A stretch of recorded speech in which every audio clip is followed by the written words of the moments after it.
ನಮಸ್ತೆ ವೀಕ್ಷಕರೇ, magic bowl cooking ಚಾನಲ್ಗೆ ಸ್ವಾಗತ. ಇವತ್ತು ನಮ್ಮ ಸ್ಪೆಷಲ್ ಸಿಂಪಲ್ ಆಗಿ ಮತ್ತು ಟೇಸ್ಟಿಯಾಗಿ ಮಾಡುವಂತಹ ಮಟನ್ ಫ್ರೈ ಯಾವ ರೀತಿ ಮಾಡೋ ನೋಡೋಣ ಬನ್ನಿ. ಮೊದಲಿಗೆ ನಾನಿಲ್ಲಿ ಅರ್ಧ ಕೆಜಿ ಮಟನ್ ತೊಗೊಂಡಿದ್ದೀನಿ. ನಾನು ನೀಟಾಗಿ ತೊಳೆದ್ಕೊಂಡ್ಬಿಟ್ಟು ಅದಕ್ಕೆ ಶುಂಠಿ ಬೆಳ್ಳುಳ್ಳಿ ಪೇಸ್ಟನ್ನು ಸೇರಿಸ್ಕೊಂಡು ನೀಟಾಗಿ ಮಿಕ್ಸ್ ಮಾಡ್ಕೊಳ್ತಾ ಇದ್ದೀನಿ. ನಂತರ ಅದಕ್ಕೆ ಮುಳುಗುವಾಗ ನೀರು ಹಾಕ್ಕೊಂಡು 1 ಅವರ್ ನಾನು ಹಾಗೆ ಬೇಯಿಸ್ಕೊಳ್ತಾ ಇದ್ದೀನಿ. ಕುಕ್ಕರಲ್ಲಾದರೆ ನೀವು 2-3 ವಿಜಿಲ್ ಹಾಕ್ಸ್ಕೊಳ್ಳಿ. ನಾರ್ಮಲ್ ಆಗಾದರೆ 1 ಅವರ್ ಬೇಯಿಸ್ಕೊಳ್ಳಿ.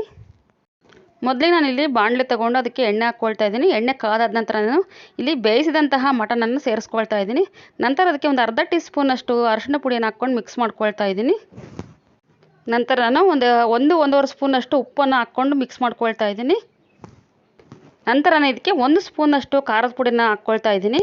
ನಾವು ಖಾರ ಕಡಿಮೆ ತಿಂತಾ ಇದ್ರಿಂದ ಖಾರ ಕಡಿಮೆ ಹಾಕ್ಕೊಳ್ತೀನಿ. ನೀವು ಬೇಕಾದ್ರೆ ಎಷ್ಟು ಬೇಕಾದ್ರೂ ನೋಡ್ಕೊಂಡು ಹಾಕ್ಕೊಳ್ಳಿ. ನಾನಿಲ್ಲಿ ಬೋನ್ಲೆಸ್ ಮಟನ್ ತೊಗೊಂಡಿದ್ದೀನಿ. ನೀವು ಬೋನ್ ಇರೋದು ಕೂಡ ಫ್ರೈ ಮಾಡ್ಕೋಬೋದು.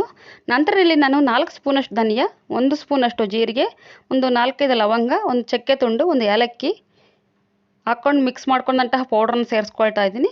ನಂತರ ಇಲ್ಲಿ ನಾನು ಒಂದು ಅರ್ಧ ಟೀ ಸ್ಪೂನಷ್ಟು ಮಟನ್ ಮಸಾಲವನ್ನು ಸೇರಿಸ್ಕೊಂಡು ಫ್ರೈ ಮಾಡ್ಕೊಳ್ತಾ ಇದ್ದೀನಿ. ಒಂದು 10-15 ನಿಮಿಷ ಮೀಡಿಯಮ್ ಉರಿಯಲ್ಲೇ ನಾನು ಫ್ರೈ ಮಾಡ್ಕೊಳ್ತಾ ಇದ್ದೀನಿ. ಈ ವಿಡಿಯೋ ನಿಮಗೆ ಇಷ್ಟ ಆಗಿದ್ದರೆ ಲೈಕ್ ಮಾಡಿ, ಕಮೆಂಟ್ ಮಾಡಿ, ಸಬ್ಸ್ಕ್ರೈಬ್ ಮಾಡಿ. Please support my video. 10-15 ನಿಮಿಷ ಮೀಡಿಯಮ್ ಉರಿಯಲ್ಲಿ ನಾನು ಬೇಯಿಸಿದಂಥ ನಂತರ ಅದಕ್ಕೆ ಕೊತ್ತಂಬರಿ ಸೊಪ್ಪನ್ನು ಸೇರಿಸ್ಕೊಳ್ತಾ ಇದ್ದೀನಿ. ಈಗ ಟೇಸ್ಟಿಯಾದಂತಹ ಮಟನ್ ಫ್ರೈ ರೆಡಿ. ನೀವು ಮನೇಲಿ ರೀತಿ ಮಟನ್ ಫ್ರೈ ಟ್ರೈ ಮಾಡಿ. ಯಾವ ರೀತಿ ಬಂದರೆ ಕಮೆಂಟ್ ಸೆಕ್ಷನ್ದಲ್ಲಿ ತಿಳಿಸಿ. ಮತ್ತೆ ಮುಂದಿನ ವಿಡಿಯೋದಲ್ಲಿ ಭೇಟಿಯಾಗೋಣ. Okay, take care, bye bye my dear friends.